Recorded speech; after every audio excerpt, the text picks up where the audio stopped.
디모데전서 1장 1절로 2절 올바른 신앙생활 이런 제목으로 함께 은혜 나누겠습니다. 오늘날 이 시대의 교회와 그리스도인들은 세상 속에서 하나님의 나라에 대한 비전을 제시하고 그 죄악의 어둠 속에서 죽어가는 많은 사람들에게 예수 그리스도의 복음만이 생명이요 구원이고 희망임을 증거해야 하지만 오늘날 교회와 또 목회자와 재직들과 성도들이 오히려 구원을 받으려고 하는 사람들을 가로막는 걸림돌이 되어가고 있습니다. 특히 한국 교회가 세상 사람들로부터 관심을 받지 못하는 중요한 원인은 지도자, 즉 목사와 재직들이 그 역할과 사명을 다하고 있지 못하기 때문입니다. 최근 한국의 기독교 방송에서 오늘날 기독교인들이 점점 감소하고 있는데 그 원인이 무엇인가에 대한 조사 결과를 발표했습니다. 먼저는 새신자들이 교회 안에 더 이상 들어오지 않고 있다는 거예요. 새로운 성도가 유입되지 못하고 있다. 그보다 더 심각한 것은 기존에 있는 교회 성도들이 교회를 떠나고 있다는 것입니다. 그 감소의 아주 중요한 요인이라는 거예요. 교회를 떠나는 원인이 뭐냐? 가장 큰 첫 번째 원인이 교회의 목사와 재직들의 부패와 타락이다. 이것 때문에 더 이상 교회 다닐 수 없다. 그게 성도들이 빠져나간다는 거예요. 교회를 떠나는 성도들을 조사해 보니까 20대에서 50대가 주를 이루고 있고 젊은 사람들이 교회를 나간다는 겁니다. 또 신앙의 연륜이 짧은 사람들이 대부분이었다. 그런 발표를 했어요. 그러니까 복음을 듣고 교회 출석해서 신앙생활 하다가 목사들이나 먼저 믿은 재직들을 보면서 그들의 부패와 타락을 보면서 교회를 떠나게 된다는 거예요. 그래서 신앙을 버리기도 하고요. 그래서 가르치는 자와 먼저 믿은 자로서 본을 보여야 할 목사와 재직들이 정체성과 사명을 상실해 버렸어요. 부패하고 타락함으로써 맛을 잃어버린 소금과 같이 그 존재 자체가 의미가 없어지는 그런 삶이 되고 말았기 때문에 세상 사람들이 교회로 예수를 믿으러 오지도 않고 기존에 있는 사람들조차도 시험 들어서 나가버리는 이런 삶이 되고 말았다는 겁니다. 그러니까 이렇게 흔들리기 때문에 성도들이 이단에 빠지고요. 교회 다니는 사람들이 이단으로 빠져나가고 구원과 영생, 하나님의 나라에서 점점 멀어져 가고 있다는 것입니다. 심각한 문제죠. 그래서 누가복음 17장 1절로 2절에 예수께서 말씀하셨죠. 제자들에게 이르시되 실족하게 하는 것이 없을 수는 없으나 그렇게 하게 하는 자에게는 화로다.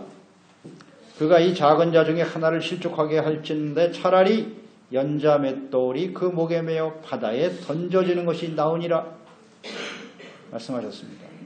따라서 이 시대를 살아가는 목회자와 재직들이 정체성과 사명을 회복해야죠. 의와 거룩함, 착한 행실, 진실함으로 빛된 삶을 회복하는 것이 그 무엇보다도 중요한 것입니다. 하나님의 다시를 받는 하나님의 나라의 의롭고 거룩한 온전한 예배자로서 중보자로서 회복되어져야 한다는 것입니다. 최근 깨어있는 어느 신학교 교수가 쓴 목사의 타락의 과정이라는 글을 제가 읽어보았는데요. 그 글을 읽으면서 크게 공감하기도 하고 오늘 시대의 교회와 재직들의 그 타락을 아주 정확하게 지적해 놓았구나 깨닫게 되었고요. 이것은 목사뿐만 아니라 모든 재직들 성도들에게 그대로 적용이 되는 말씀이겠다.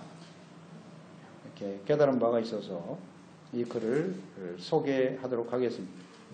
이 글의 내용은 이렇습니다.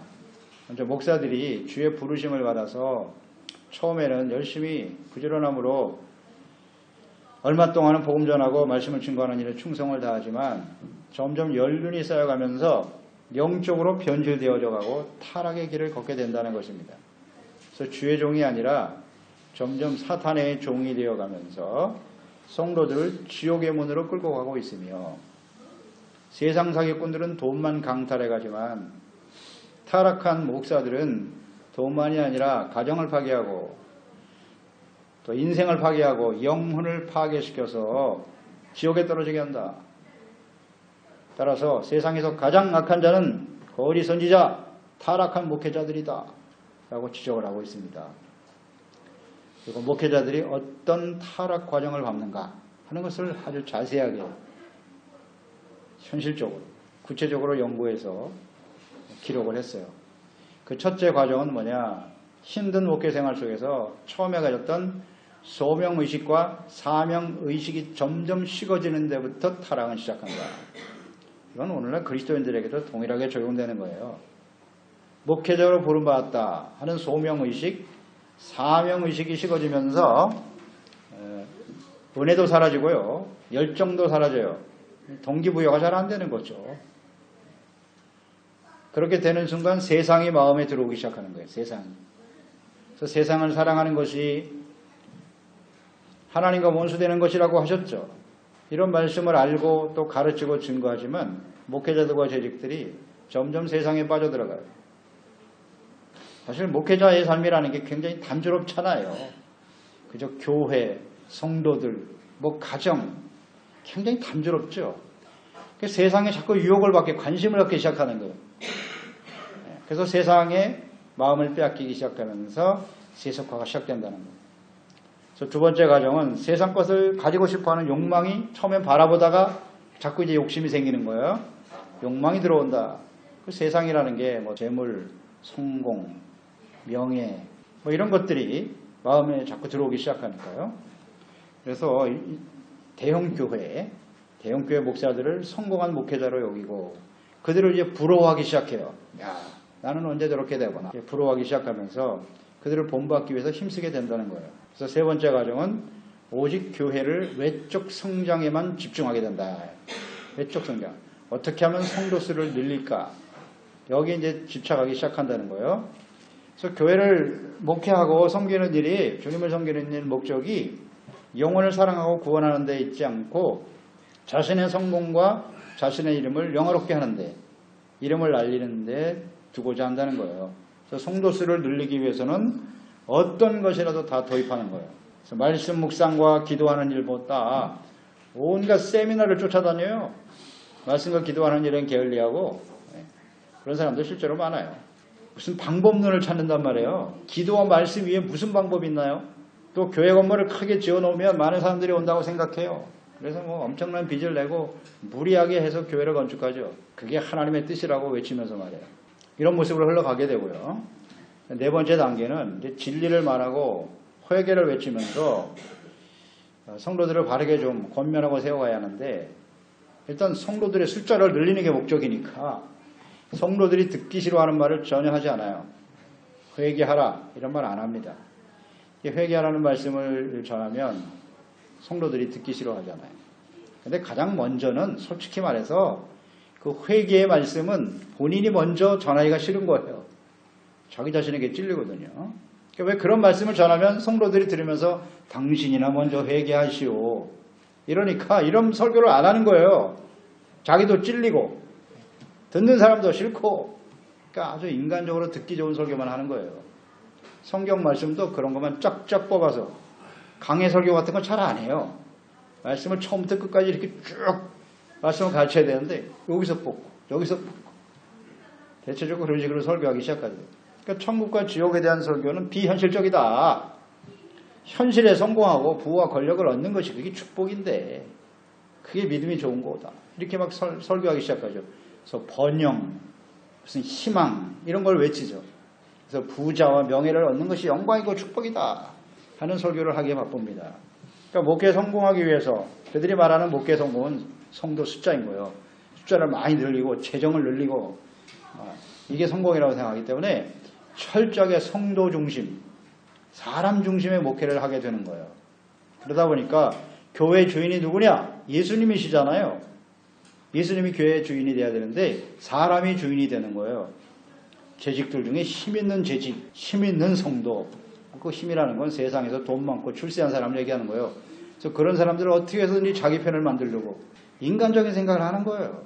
다수결이 힘이다. 교회 주인이 예수님인데 힘 있는 사람들에 의해서 좌지우지되고 또 목회자들은 그들의 눈치를 볼 수밖에 없는 그런 과정을 밟게 된다는 것. 정확한 지적인 것 같아요. 그 다음에 5번째 단계가 이렇게 해서 어느 정도 교회가 성장하고 중형교회가 되면 그 다음부터 이제 목회자들이 교만해지기 시작한다는 거예요. 그래서 이제 내가 어떻게 하면 노회장이 될까, 총회장이 될까, 교회 정치에 눈을 돌리게 된다는 거죠. 그게 다 명예거든요. 그러니까 명예를 얻으려고 힘쓰게 되는데 이런 세상의 영광의 맛을 보게 되면 점점 더 세상으로 빠져들어가게 되고 결국 교만의 올무에 빠지게 된다는 거예요. 이제 그때부터 주의 종이 아니라 이제 사탄의 종이 되어 간다는 지적이에요. 그래서 사탄은 이러한 목회자들을 세상 영광에 취하게 만들어준다는 거예요. 그래서 이제 어느 정도 성공하면 막 정치인들도 찾아와서 손을 뻗어오죠. 그 다음에 사회적으로 힘 있는 사람들과 교제가 이루어지기 시작해요. 이제 그러면서 정치적인 파워도 생기고 사회에서 유지로서 인정받고 무슨 감투 쓰는 것을 좋아하게 돼요. 그래서 명함을 딱 주면 그냥 담임 목사 하나 하면 끝이잖아요. 뭐 이렇게 쓸데없는 직책이 많은지 말아요. 이렇게 되어 간다는 거예요. 그럴수록 마귀는 점점 더 높은 자리로 올려주어서 다시는 내려오지 못하게 한다. 그래서 사람들은 그런 목사를 성공한 목사라 그렇게 말하지만 영적으로는 마귀에게 완전히 종이 되어버리는 것이다 라고 지적하고 있어요. 올바른 지적인 것 같아요. 그 다음에 이제 6번째 단계가 교회가 대형화될수록 사탄의 공격은 점점 더 강해진다는 거죠. 그래서 대형 교회의 목사가 성공의 척도다. 모든 목사들이 이렇게 생각을 하는 거예요. 재직들도 그렇게 인정을 하고 저렇게 대형 교회 목사인데 대단하지 않겠나. 그렇게 생각해요. 하지만 그런 대형 교회 목회자와 재직들은 심각한 사탄의 종이 되어간다는 사실을 아는 사람은 그렇게 많지 않다라고 지적하고 있네요. 하나님의 복을 받아서 이렇게 된 것이다. 이렇게 여기고요. 스스로도 그렇게 여기고 그래서 자신의 교회와 사역에 힘쓰기보다는 전국의 모든 교회를 돌아다녀요. 이제 전국도 모자라서 세계에 있는 모든 한인 교회 다니면서 내가 이렇게 성공한 목회자입니다. 물론 선교라는 말을 하죠. 간직이라는 명목하에 자기 자랑하기에 바쁜 거예요. 자기 자랑하러 돌아다니는 거예요. 그냥. 이렇게 빠진다는 거예요. 정확한 지적인 것 같아요. 이것도. 그 다음에 7번째 단계는 이제 하나님보다 재물을 주인으로 섬기게 된다는 거예요. 그래서 하나님께서 분명 하나님과 재물을 겸하여 섬길 수 없다. 두 주인을 섬길 수 없다고 말씀하셨는데 점점 재물의 종이 되어가는 것이죠. 그래서 목회사역과 선교사역도 기도로 하기보다는 다 재물로 하는 거예요. 돈을 주고 그것을 이렇게 지원을 해서 그들을 다 이렇게 수직 계열화시키는 거예요. 너는 나를 따라야 돼. 그 종을 만들어줘. 그래서 노회, 총회를 계속 해가고 안타까운 일이죠. 그게 훨씬 더 쉽거든요. 그러니까 자기들이 선교를 많이 한다고 또 굉장히 자랑스럽게 여기고 말이죠. 성도들도 그런 줄 알고 그렇게 신앙생활을 하게 된다는 거예요. 또 성공한 목회자는요. 인기 연예인 못지않다. 인기의 맛을 들이기 시작한다는 거예요. 그래서 목회자들이 TV 출연하는 것을 좋아하고 이렇게 해서 자기 영광을 구하는 거예요. 자기를 나타내려 하다 보니까 예수님은 뒷전이고 자기 자신이 우상화되어져 가는 것이다. 이것 또한 정확한 지적인 것 같아요. 그 다음 8번째 단계가 큰 교회를 세워놓은 목회자들은 이제 이 교회를 절대 남주기가 아까운 거예요. 그래서 그 다음 단계가 세습하는 것으로 나타난다. 자기 자식에게 세습시킨다는 거예요. 이 세습 작업은 자기 자식이 어릴 때부터 아주 철저하게 이루어진다는 거죠. 그래서 유학을 보내고 신학박사 학위를 받아오게 해서 목사로 강단에 세운다. 그리고 이미 장로들과 영향력 있는 성도들을 자기 사람으로 다 이렇게 포섭해 놓는 거예요. 만들어 놓는 거죠. 그래서 다양한 편법을 동원해서 세습을 위해 힘쓰게 된다는 거죠. 이런 예수님의 교회가, 이건 예수님의 교회가 아니죠. 결국 자기 사유화된 교회죠. 무엇으로 변명해도 그런 교회와 성도들은 불행해지는 거죠. 이게 요즘 우리가 보고 있는 현상이잖아요. 남주기 아까운 거예요. 한마디로 말해서. 9번째 단계는 뭐냐. 이렇게 되면 더 이상 목사들이 내세, 천국과 지옥이죠. 여기에 대한 관심이 없어지는 거예요. 의와 거룩한 삶에 대해 설교하기보다는 그죠? 예수 믿었으니까 천국 갑니다. 이 얘기만 계속 하는 거예요. 그냥. 예수를 믿습니까? 아멘 하면 당신은 천국 갑니다. 뭐 어떻게 하는 거야 그 다음에? 믿고 구원받은 다음에 어떻게 살아야 되는가를 가르쳐야 되잖아요. 근데 맨날 기초적인 얘기만 하고 있는 거야. 죄를 깨우쳐주고 거룩하고 성화된 삶을 성숙한 모습을 가지고 살아갈 수 있도록 책망하고 교훈하고 바르게 양육해야 되는데 여긴 관심이 없어요. 자기 자신도 회개하지 않으니까요. 자기만큼 의로운 자가 없다. 성교 말씀을 전하면서 자기가 거기에 그냥 이렇게 끌려 들어가는 거예요. 회개라는 설교를 전혀 안 하니까 자기가 완전한 사람인지 착각하는 거예요. 이제 야 우리는 다 완벽한 사람이구나. 자기 자신뿐만 아니라 성도들을 그렇게 만들어가는 거예요. 죄악 가운데 악을 행하고 살아가고 있는데도 당신들은 오늘 죽으면 천국 갑니다 이러고 있다고요. 심각한 거죠. 그런 모습으로 계속 흘러가요. 자기만큼 의로운 자가 없다. 자기는 완전히 성공한 목회자다. 그렇게 빠져들어가는 거죠. 이게 아주 무의 교만한 거죠. 교만하게 만드는 거예요. 그렇게 가요. 오직 그들의 관심은 이제 이 땅에만 있는 거예요. 이 땅에만. 어떻게 하면 잘 먹고 잘 살까? 어떻게 하면 더 많은 명예와 영광을 얻을 수 있을까? 어떻게 하면 더 많은 인기를 얻지? 어떻게 하면 자식들에게 더 많은 재산을 물려줄까? 이런 생각만 하고 있어요. 목사들. 물려줄 게 없으면 이런 고민을 할 필요도 없어요. 뭘 많이 가졌다고 생각하니까 이제 그때부터 고민하기 시작하는 거죠. 예수님과 교회를 이용해서 이거 이용하는 거죠. 자신의 성공과 출세를 해보려고 하는 사람들, 다 자기 배만 채우려고 하는 목회자로 전락해 간다. 이게 이 글의 요지인데요. 정확하게 공감이 됩니다. 사실을 정확하게 보고 있는 것 같아요. 자, 하나님께서 이런 자를 뭐라고 하십니까? 로마서 16장 18절. 이 같은 자들은 우리 주 그리스도를 섬기지 아니하고 다만 자기들의 배만 섬기나니 교활한 말과 아첨하는 말로 순진한 자들의 마음을 미혹하느니라. 이런 사람들이 될 가능성이 상당히 많다. 이것이 오늘날 교회가 처한 위기의 실체입니다. 이러한 위기를 기회로 삼아서 이단들이 판을 치고 있는 겁니다. 판을 치고 있는 겁니다. 이런 이단들이 목회자와 재직들이 부패하는 모습을 보면서 시험 드는 거 아닙니까? 시험 들어서 방황할 때 들어오는 거예요. 들어와서 그 사람들을 다 잡아가는 겁니다. 이런 일이 계속 벌어지고 있어요. 그래서 이런 시대를 우리가 좀 잘 인식하면서 저도 기도하면서 디모데 전후서를 다시 말씀을 나누게 되었습니다. 하나님께서 이 말씀을 꼭 우리가 함께 나눠야 된다고, 들어야 한다고 말씀하셨기 때문에 저는 그대로 전하는 겁니다. 디모데 전후서는 목회서신이죠. 교회 안에서 목회자와 재직들의 자격, 어떤 사람들이 재직이냐, 정체성이죠. 말하자면 정체성이 어떠한지, 목사와 혹은 장로 재직들이 어떤 사람들인지, 무엇을 어떻게 해야 하는지를 정확하게 말씀해 주고 있어요. 오늘날 우리 교회와 성도들이, 목회자와 재직들이 말이죠. 이 디모데 전후서 말씀만 제대로 이해하고 순종한다면 이런 위기를 극복해낼 수 있을 거예요. 오늘 우리에게 주시는 말씀이다 생각해야 합니다. 특히 디모데 전서는 초대교회 당시에 활동하고 있었던 이단들이 있었죠. 거짓 교사들, 거짓 복음들, 거짓 가르침들이 있었어요. 영지주의와 율법주의 이단들이죠. 이들로부터 교회와 복음의 진리를 수호하도록 하기 위해서 목회자와 재직들이 어떻게 행동해야 하는지 이것을 우리에게 깨우쳐주고 있는 말씀이에요. 이단들이 그 당시에도 판을 치고 있었거든요. 오늘날도 마찬가지예요. 말세는 더 심하겠죠. 예수님께서도 거짓 선지자들을 마지막 때는 조심해야 된다고.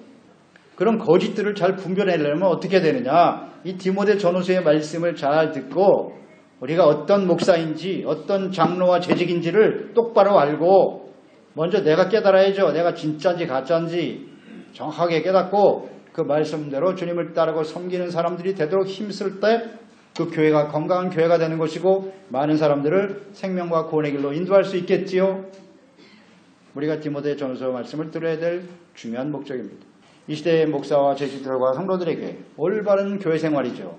올바른 신앙생활을 어떻게 해야 하는지에 대해서 잘 말씀해주고 있습니다. 먼저 우리가 온전한 재직들이 되고 주를 섬기기 위해서는 어떻게 해야 되느냐? 그 첫째는 정체성, 사명, 이 사명에 대한 분명한 인식이 있어야 한다. 1절 말씀이잖아요. 1절 보세요. 우리 구주 하나님과 우리의 소망이신 그리스도 예수의 명령을 따라 그리스도 예수의 사도된 바울은, 사도 바울은 자신의 정체성에 대해서 이렇게 말하고 있어요. 나는 누구냐? 나는 한마디로 말하면 사도다. 사도. 어떻게 된 사도냐? 하나님과, 구원의 하나님과 소망이신 그리스도의 명령을 따라 된 사도다. 이걸 아주 정확하게 고백하고 있지 않습니까? 이 사도 바울의 고백은 오늘날 예수 그리스도 안에서 구원받은 주의 종, 재직, 성도들의 고백이 되어야 하는 것입니다. 정체성, 내가 누구냐? 사도라고 하는 말, 헬라어의 아포스톨로스죠. 아포스톨로스. 우리 에스파뇰이 정확하게 번역하고 있죠.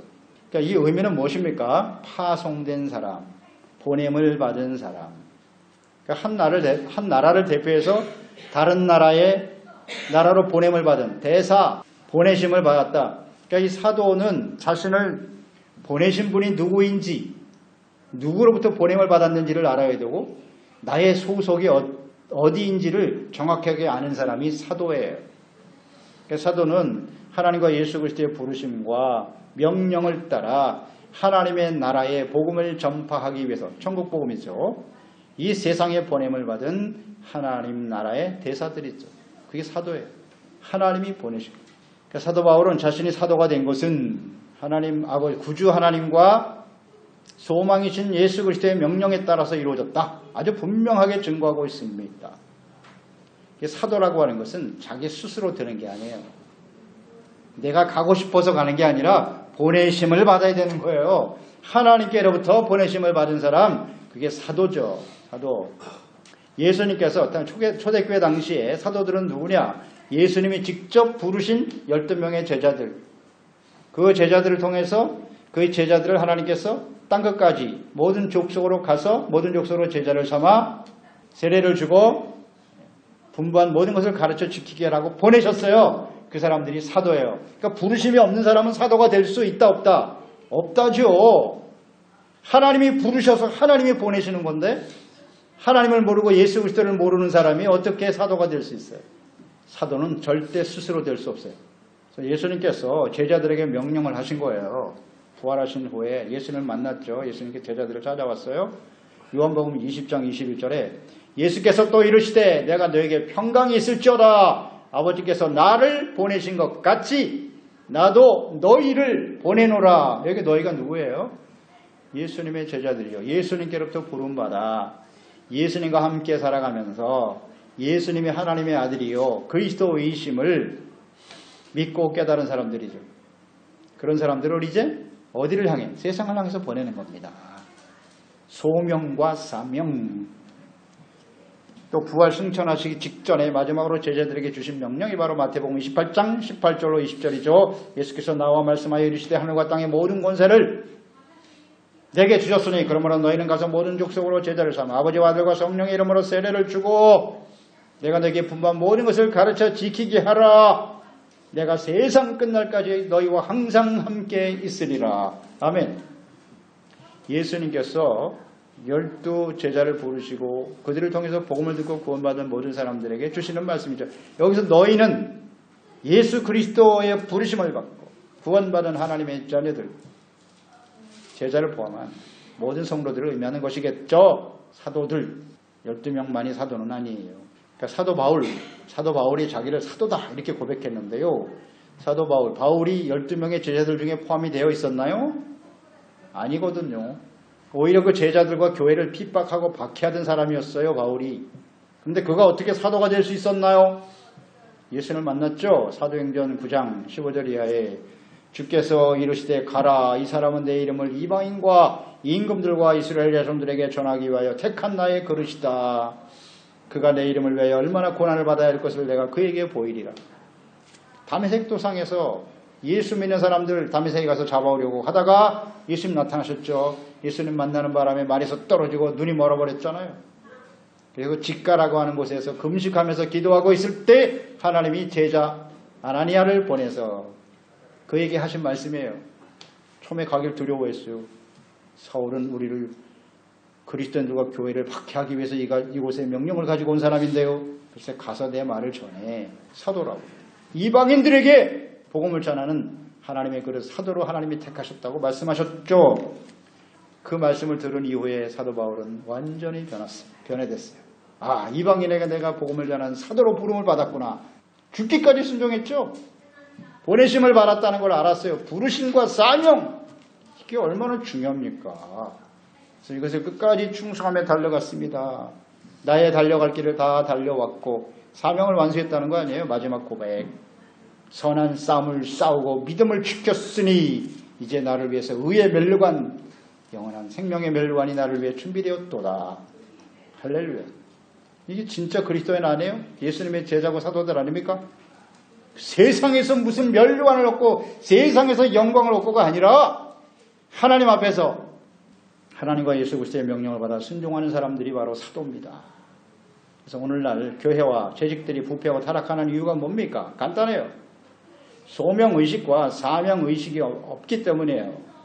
하나님의 명령과 뜻이 아닌 자신의 뜻대로 목사가 되고 하나님의 부르심에 대한 확신도 없어. 이런 사람들을 목사로 세우는 거예요. 이게 바로 망하는 지름길입니다. 심각한 문제죠, 이게. 소명의식이 없어요. 세상에서 출세하고 부자가 된 사람들을 그저 재직으로 세우는 거야. 이게 문제예요. 간단해요. 이 주회종들과 교회 재직들이요, 사명의식과 소명의식이 없어요. 그러니까 부패하고 타락할 수밖에 없는 겁니다. 또한 이런 면도 있겠죠. 처음에는 소명의식도 있고 사명감도 있었어요. 그런데 시간이 자꾸 흘러가면서 이 사명의식이 사라져간다는 사실을 간과하고 있는 거예요.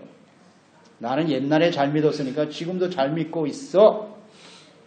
이게 굉장히 심각한 오류거든요. 이 부분을 그냥 가볍게 여긴다고요. 가볍게 여겨. 가면 갈수록 우리는 점점 세속화될 가능성이 훨씬 더 많은 사람들인데 그냥 잘하고 있다고 생각하는 거예요. 간과하는 거죠. 그래서 오늘날 그리스도인들도 마찬가지예요. 재직들뿐만 아니라 모든 그리스도인들은 다 하나님께로부터 부르심을 받고 사명을 가진 사람들입니다. 아멘. 소명과 사명의식이 없는 사람은 그리스도인이 아니에요. 그러니까 세상 사람들과 다르지 않는 겁니다. 목회자들만 그렇게 타락하는 게 아닙니다. 성도들도 마찬가지예요. 한번 보세요. 오늘 우리가 어떻게 그리스도인이 되었습니까? 어떻게 우리가 예수 믿는 사람이 되었죠? 우리 스스로 그리스도인이 되고 싶어서 그런 사람은 한 사람도 없어요. 로마서 8장 30절 또 미리 정하신 그들을 하나님이 정하셨다고요. 그들을 부르시고 부르신 그들을 의롭다고 하시고 의롭다 하신 그들을 또한 영화롭게 하셨느니라. 아멘. 하나님이 정하신 거예요. 그리고 하나님이 부르셨다잖아요. 너는 나의 자녀가 되라. 예수 믿고 구원받아 하나님의 자녀가 되어라. 부르심을 받은 사람 보니까 죄악으로 가득하거든요. 의롭다고 여기셨다는 거예요. 죄를 깨닫고 회개함으로써 이제부터 너는 의롭다함을 얻게 해 주었으니 의로운 하나님의 자녀답게 살아라. 영화롭게 하셨느니라. 뭐가 영화로운 것입니까, 여러분? 잘 아시죠? 의가 없는 영광은 없습니다. 의롭다함을 얻게 하셔서 그 의를 소중하게 여기고 그 의의 삶을 추구하며 살아가는 사람들을 영화롭게 하시는 거지. 아무렇게나 살아도 세상에서 출세하고 그게 영화가 아니에요. 이 소명, 왜 부르셨는가 우리를. 이것도 또 중요해요. 소명의식은 하나님이 부르셨다는 얘기인데 부르셔서 의롭다함을 얻게 하시고 하나님의 자녀가 되게 하셨죠. 하나님의 자녀가 되는 것이 영화로운 것입니다. 아멘. 예. 그럼 왜 그렇게 하셨나요? 목적이 뭐예요?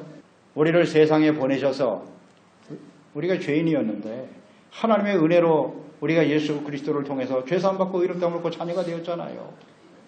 영원한 하나님의 나라의 소망을 갖게 하셨고 그 하나님이 우리와 함께 하시면서 우리의 삶을 지켜주시고 돌봐주시고 승리하게 하시고 할렐루야. 이 놀라운 은혜를 깨닫게 하시는 하나님의 목적은 간단해요. 우리를 통해서 우리의 삶을 통해서 의와 거룩함과 진실함으로 주님을 섬기는 삶을 통해서 많은 사람들이 예수 그리스도를 믿고 구원받도록 하시기 위해서. 아멘. 다시 말하면 우리를 통해서 하나님이 택하시고 부르신 자들을 우리를 통해서 부르시는 거예요. 교회와 온전한 그리스도인으로 살아가는 목사와 재직들을 통해서 부르시는 거라고요. 그래서 그들이 나와서 죄사함 받고 의롭다함을 얻고 자녀가 되고 이것을 위해서 하나님이 우리를 부르시고 또한 우리를 보내신 것입니다. 우리 가정에 보내신 것이고 아직 가정이 다 믿지 못했다면 하나님이 나를 그곳에 보내신 거예요. 내가 속해 있는 직장과 사업장, 사회에 나를 보내신 거고, 하나님은 우리를 이 라스팔마스에 보내신 거고, 사명을 위해서. 근데 사명이 뭔지, 부르심이 뭔지 전혀 인식하지 못하고 있다. 그리스도인은 부르심을 통해서 구원받는 겁니다. 아멘. 그 다음에 영적 성장을 통해서 이 사명을 인식해야 됩니다. 성장하지 못하면 사명을 이해할 수 없어요. 영적 성장과 사명에 대한 이해가 없기 때문에 부패하게 되는 거고요. 세속화되어져 가는 겁니다. 이게 중요한 이유입니다. 오늘날 그리스도인들도 뭐 교회 나왔다 시험 들어서 떠난다 그랬는데요. 물론 이제 주의 종들과 제적의 부패한 모습을 보겠죠. 온전하지 못한, 밖에서 볼 때는 뭐 하나님을 참 믿는 사람인 줄 알았더니 교회 나와서 보니까 형편없네. 이것 때문에 시험 들죠. 시험 들어요. 그런데 그 사람이 만약에 교회를 떠난다? 그러면 그 사람도 가짜예요. 안 그렇습니까? 하나님이 나를 부르셨고 그 은혜로 말미암아 제사함 받고 용서받아 하나님의 은혜를 받는데, 내가 그런 사람 모습 보면 내가 경계를 하고, 야, 나는 저런 사람처럼 되지 말아야지, 바르게 하나님을 섬겨야지, 이렇게 결단하고 주님의 말씀을 따르는 사람이 진짜죠. 그렇지 않나요? 근데 그런 사람 때문에 나는 교회 안 다녀. 그리고 하나님 예수님을 버려요? 자신만을 위해서 섬기려고 하는 거죠. 그러니까 이런 잘못된 모습들이 계속 교회 안에서 악순환이 벌어지는 거죠. 흩어지는 거예요. 가장 중요한 책임은 주의 종들한테 있고요. 목회자들이 바르게 서지 못하면 그런 비슷한 사람들끼리 모이겠죠. 그렇게 모이는 겁니다. 그래서 오늘날 교회와 성도들이 점점 이렇게 어두워져 가는 거예요. 그러니까 예수님께서 탄식하는 거죠. 마지막 때에 정말 교회를 보면서 주님이 너무너무 안타까워하시죠. 소명, 사명의식, 이거 잘 생각하세요. 이건 정말 우리 인생 마감하는 그날까지 내가 이 땅에 왜 살아가야 하는지, 무엇 때문에 존재 의미가 뭔지, 그저 세상 사람처럼 잘 먹고 잘 살고 그냥 뭐 건강하게 오래 사는 겁니까? 무슨 의미가 있어요, 그게? 그냥 뭐 먹을 거 어떻게 하면 좀 편안하고 즐기면서 할 게 없나? 이런 생각만 하고 있단 말이에요. 자기도 죽이고 그런 재직이 되고 성도가 되고 목사가 되면 주변에 있는 사람 다 사망으로 데리고 가는 겁니다. 첫 번째는 가족이 되겠지. 가족들이 되겠죠. 너무 사랑하는 자녀들이 되겠죠. 심각한 문제입니다. 그래서 언제나 우리는 소명의식, 사명이 무엇인가를 정확하게 알아야 돼요. 그리고 또 하나 중요한 게 뭐예요? 우리를 부르신 분이 누구냐? 이 고백을 한번 보세요. 우리 구주 하나님의 명령으로 된 사도다, 이렇게 증거하고 있어요. 나를 사도로 세우신 분이 누구냐? 구주라 그랬어요. 구주 하나님. 구주라는 건 뭐예요? 구원의 주가 되신다. 구원의 근원이 되시는 분이 하나님이시다. 구원이란 무엇입니까? 아담과 하와가 범죄하고 타락한 이후 모든 사람들이 죄로 말미암아 하나님과 단절되었잖아요. 영원한 사망에 처한 사람들에게 구원, 건져주시는 거잖아요. 건져주시는. 그래서 죄에서 건져주시고 사망에서 건져주시고 영원한 생명을 얻게 하시고, 이 하나님의 은혜죠. 이게 바로 구원입니다. 이 구원의 주체가 누구시라고요? 하나님 아버지. 하나님께서는요, 정하시고 택하신 자녀들, 하나님이 반드시 그 사람들, 언약의 백성이죠. 언약의 백성들을 구원하시는 분이세요. 이것을 잘 깨닫고 있었던 대표적인 사람을 예를 들어 보시오. 요셉을 묵상하게 돼요. 요셉. 창세기 45장 5절에 보면 이런 고백을 하죠. 당신들이 나를, 형제들을 만났어요. 저기들 요셉을 애굽의 종으로 팔았지 않습니까? 죽이려고 했던 형제들, 원수 같은 형제들이죠. 그들을 이제 총리가 된 이후에 만났어요. 당신들이 나를 이곳에 팔았다고 해서 근심하지 마소서, 한탄하지 마소서. 하나님이 생명을 구원하시려고 나를 당신들보다 먼저 보내셨나이다. 놀라운 고백 아닙니까? 하나님이 큰 구원으로 당신들의 생명을 보존하고 당신들의 후손을 세상에 두시려고 나를 당신들보다 먼저 이 애굽 땅에 보내신 것이요. 당신들이 나를 팔아버렸다고 한탄하지 말라는 겁니다. 그것 때문에 두려워할 필요도 없어요. 나는 그것을 한 번도 원망해 본 일이 없다는 겁니다. 놀라운 일이죠. 하나님이 생명을 구원하시기 위해서 나를 보내셨다. 이 애굽 땅에. 비록 종으로 팔려왔지만 놀라운 고백이지 않습니까? 야, 그러니까 요셉이 이렇게 훌륭하게 쓰임받는구나. 요셉을 통해서 하나님이 지혜를 주시니까 흉년으로 그 당시 애굽 사람들 다 굶어 죽을 뻔했습니다. 그 지혜를 줌으로 인해서 모든 애굽 사람을 살렸고 자기 형제들도 살렸잖아요. 구원하시기 위해서 하나님이 세우셨다. 우리는 항상 이런 생각을 가지고 살아야 돼요. 하나님이 나를 왜 이런 삶의 현실에 떨어지게 하셨나? 애굽의 종, 그 절망적이지 않습니까? 가족과 형제들에게 버림받은 사람이잖아요. 왜 나는 이런 상황 속에서 정말 외롭고 힘들게 살아가게 하시는 거야? 구원하기 위해서. 멋있지 않습니까? 이런 고백을 할 줄 알아야죠. 그런 구원에 대한 확신을 가지고 인생을 살아갈 때 나를 구원하시는 하나님을 믿었기 때문에 그렇게 하나님께 쓰임받는 거 아닙니까? 그 구원의 하나님이 나를 구원하셨고 나를 오늘 이 땅에 이곳에 지금 이 순간에 나를 살아가게 하시는구나. 아멘. 이런 사람이 돼야죠. 이게 진짜 그리스도인이죠. 근데 하나님 멋있게 쓰임받지 않습니까? 하나님의 뜻대로 사용하시겠죠. 이게 하나님의 뜻인데. 하나님의 뜻, 디모데전서 2장 4절에서 또 보게 될 거예요. 하나님은 모든 사람이 구원을 받으며 진리를 아는 데 이르기를 원하시느니라. 아멘. 나와 함께하는 모든 사람들이 구원을 받는 이 목적이에요. 또 하나, 소망이신 그리스도 예수의 명령으로 된 사도다. 나를 사도로 세우신 분이 누구냐? 구주 하나님이시고 우리를 구원하시는, 모든 사람을 구원하시는 하나님이고, 또 하나는 예수 그리스도, 소망이신 예수 그리스도라. 예수님이요 우리의 구원의 소망이 되십니다. 죄와 사망으로 인해 절망에 빠져있는 사람들에게 구원과 영생을 주는 것이 소망이에요. 소망. 이 땅에서 잘 사는 게 소망이 아니고요. 예수 그리스도로 말미암아 죄사함 받고 이렇다므로 하나님의 자녀가 되고 영원한 하나님의 나라에 서게 하는 그 소망이 누구냐? 예수 그리스도이십니다. 우리 여기에 대해 확신이 있나요? 베드로전서 1장 3절로 4절 우리 주 예수 그리스도의 아버지 하나님을 찬송하리로다. 찬송하는 이유가 뭐냐? 그의 많으신 긍휼대로 예수 그리스도를 죽은 자 가운데서 부활하게 하심으로 말미암아 우리를 거듭나게 하사 산 소망이 있게 하셨다. 아멘. 예수 그리스도 안에 있는 소망은 뭐냐면 예수님이 부활하셔 죽은 자를 다시 살려내셨지 않습니까? 그 예수 그리스도를 믿으면 죄로 죽었던 우리들이 의로 다시 살아나게 하시고 영원한 생명으로 다시 살아나게 하시는 부활의 소망이 되시는 예수 그리스도. 아멘. 죽음이 절망 아닙니까? 죽으면 끝이잖아요. 근데 그 죽음을 뛰어넘는 부활의 소망을 주시는 분이 누구냐? 예수 그리스도. 아멘. 또 골로새서 1장 27절 하나님이 그들로 말미암아 이 비밀의 영광이 이방인 가운데 얼마나 풍성한지를 알게 하려 하심이라. 이 비밀은 너희 안에 계신 그리스도니 곧 영광의 소망이니라.